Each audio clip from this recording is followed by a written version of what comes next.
Howdy YouTube, Darlington Farm here, just over here at the farm, and as you can see I got the hood up on my Zippy Zucchini Mobile here, otherwise known as a 1996 7.3 liter Powerstroke F250.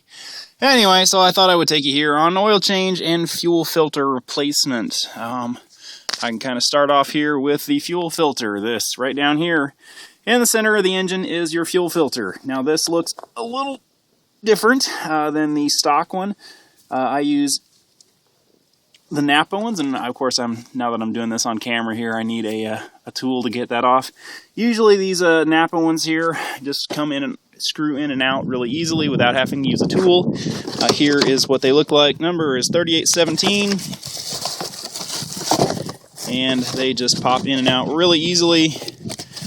Normally you don't even have to use a tool right there. The stock Ford one is kind of like this hokey assembly that has like a cartridge and then some gaskets and then like a screw in top. I like the Napa one here where, you know, it's just all one. You just toss it and you're done. And also, we're going to be changing the oil today, and there's the filter number 1734 for Powerstroke, or for the 7.3 liter diesel. And for the winter, I'm going to be running Rotella synthetic. The important thing about for the winter is 5W40. And also the synthetic. In the summertime in this, I run the standard Shell Rotella 1540 that you pretty much run in everything, but in the winter, this uses hydraulically actuated injectors, and it is a pig to start when it's cold out when you've got 1540 in there. I've been reading on the internet about how this, either like the synthetic 540 there, be it the Exxon or the Rotella. I couldn't find any of the mobile one, or like the Exxon. I forget exactly what it is, but yeah, this is what I was able to obtain. This stuff is expensive as it can be. Normal Rotella is about $12 a gallon at Walmart. This stuff is like $22 a gallon, and you're going to need all 4 gallons to change the oil in this pig. So yeah, you're looking at $100 by the time you get pay tax and everything on the oil, and you got another $50 here in the fuel filter and oil filter. So yeah, diesels are not cheap. Now I definitely will say I do like having the diesel, because carrying my welder around there, I get about 18 to 22 miles to the gallon with this thing, kind of depending on what you're doing and how fast you're going. So that's nice, but the oil changes on it do get expensive. Here's the oil filler, and I guess I'll go ahead and get started. You're just going to need an oil pan, crescent wrench. I'm sure people are going to complain that I'm using a crescent wrench, but that's kind of what I got handy here. There we go. And see if I can get down underneath this thing and show you what all we got to do here. Alright, so here's the underside of the engine right there, and it is greasy and ugly because this thing has a zillion miles on it, or almost 240,000 miles. Put that in perspective, it has nearly traveled the distance, or the average distance from the Earth to the Moon. So that's kind of impressive. Alright, so yeah, I know people are going to give me crap for using a crescent wrench, but I don't care. Anyway, now once this plug comes out, it is going to gush like crazy and keep going. So sometimes you need to put the plug back in and let the oil pan catch up, because we're going to be draining almost 4 gallons, or actually a little over 4 gallons if I remember right. I think it's 16 quarts of oil out of there. Yeah, lots of oil. A lot of times I do run the Motorcraft filter. I just didn't get a chance to stop by the dealer. I definitely would recommend sticking with the OEM. I always put the plug right over there on the spring. I would recommend going with the OEM filter there. I think, especially if you have a newer truck, they won't honor the warranty if you do not have the the Ford filter. 1995, FL 1995 there is the number. That looks like that's warm enough that it's draining okay. So we'll hop out and let that drain for a little bit. and see if we can get the fuel filter going here. All right, stay tuned. So, just got a screwdriver here and kick that over. Also, one thing that you might not know about these, there is a sediment drain right here. That's the off position. Push it over to there and it will drain. You can kind of hear it peeing there. A little bit of fuel out of the fuel bowl. This one has a mechanical pump, which is right over there. And let's see if we can get this out of here.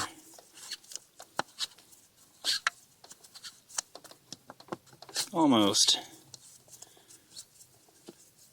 Now I generally will change this every year, whether it needs it or not. This one looks pretty good. When I bought this truck, it was just as black as the top of the cap there. On a diesel, you definitely want to change your fuel filter because the set of injectors for this is not cheap. I'm going to let that drip here. You can kind of see right there. Doesn't look like there's too much in the way of sediment in the bottom there. So I'd say we're good. Yeah, good enough. We'll flip it upside down here so it doesn't drain all over the place. Pop it back over here. We'll let that drain out. I've got a waste oil barrel that I'll let that drain in. And yeah, here we go. This just pops right in like that. Really easy. Now if I remember right, last time I had a hard time getting the gasket to actually seal. So we'll see here if it goes in okay. Last time it kept wanting to pinch the gasket for some reason. Actually this time it looks like it just went in perfect. So we'll take the screwdriver here, tighten it up a bit, and that's it. You've just changed the fuel filter. So I got the old oil filter out. I didn't show that. Yeah. So now I got to put the new one in. What I will always do is dunk my finger into the thing of oil here. Gets a little bit of oil on the seal there. And I will go ahead, and since this filter holds over a quart, I'll go ahead and preload it. But I'm not going to do that. I'm not going to do that on camera because that's really hard to do as it is, and I don't really want to dump oil all over myself in the camera. So suffice it to say, I'll fill this up with oil and then shove it up under the truck there. All right, so got the oil drained out of the pan there. We got the filter out, replaced.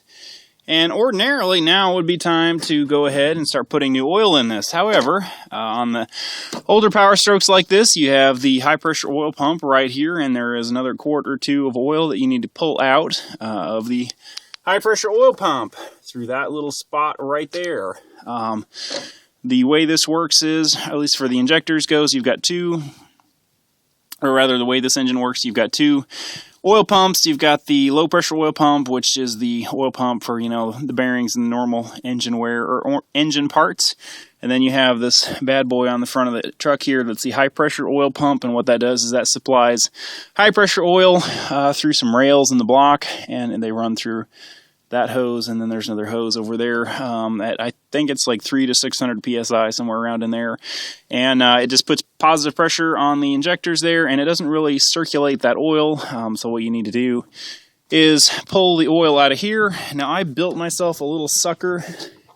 This is for changing the oil in like a differential. I just picked this up at my sort of local auto parts place, and then took some 3/8 copper pipe and shoved on there. And what you can do is just dip it down in the hole here, and it's going to need two hands, so I probably won't get it on video, but just dip it down in there and keep sucking until you can't pull out anymore. So yeah, I'm going to get to it. I have now reached the point with my sucker here where I can no longer pull out any oil.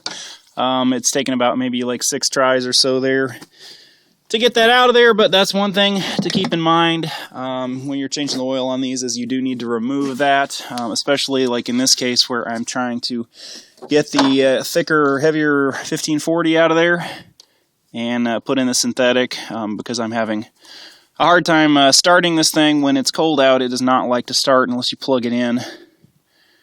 All right, now after that, now you're ready to put the oil back in it. It just goes in right over here, just kind of like you would any normal vehicle. I got to go get my funnel because it's kind of over there, but yeah, that's pretty much the oil change there. I will say one thing: don't freak out if you have a hard time getting the thing started after you have emptied out the high pressure oil pump there, because it will take a while for the oil to work or for it to fill the high pressure reservoir back. You know, it might take you a couple minutes of cranking on the starter to actually get it filled back up again. Don't worry, have no fear. As soon as it gets pressure back in there, it will fire right up. But anyway, there you go. I hope you enjoyed. I managed to make a big messy, but hope you enjoyed the changing the oil on the truck here. So yeah, anyway, I'm Darlington Farm. Looks like it's getting ready to rain, so I'm going to wrap this up. And thank you for watching. Please comment, rate, and subscribe. And if you've got one of these trucks, definitely do yourself a favor and remove the old oil there from the injectors. Yeah, just normally you can really notice a difference in the way it's running. If you haven't done that in a couple oil changes, when I first bought this truck, it didn't run all that great. Pulled that out, did it. Really, you could really notice a difference. The old oil that was in there was kind of sludgy. And after I did that, I mean, you could really notice a difference in the way it ran. So anyway, I'm Darlington Farm. Thank you for watching. Please comment. It is cold this morning, and I'm getting ready to see if it will actually start with that synthetic oil. Normally, when it's this cold out, there's no way in hell it would start unless it had been plugged in for a couple hours. So we're going to give it a try here. I've been cycling the glow plugs a couple of times here, so hopefully it will actually start. Normally, you know, wouldn't even hit. All right, well, we'll do the one last.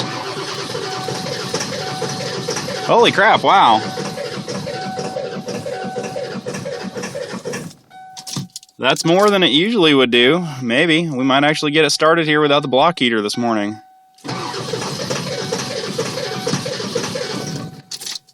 Oh, so close. Yeah, that's pretty impressive.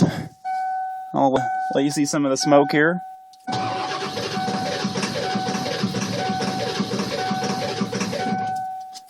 Well, maybe not. But, yeah, normally it wouldn't even begin to do that. I plugged it in for, I don't know, maybe 10 minutes or so. So take two here. I came out here and it came really close to starting earlier, but it just didn't quite start. So we'll give it a go here. I'll kind of let you see the stuff coming out of the stack here. Oh, not quite.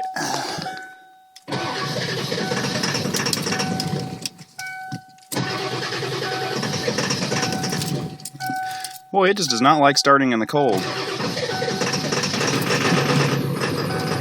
Hey, there we go. Yes. Love my diesel. I guess I could do a cold start on my, well, I'll do that later on a separate video. Anyway, yeah, there you go.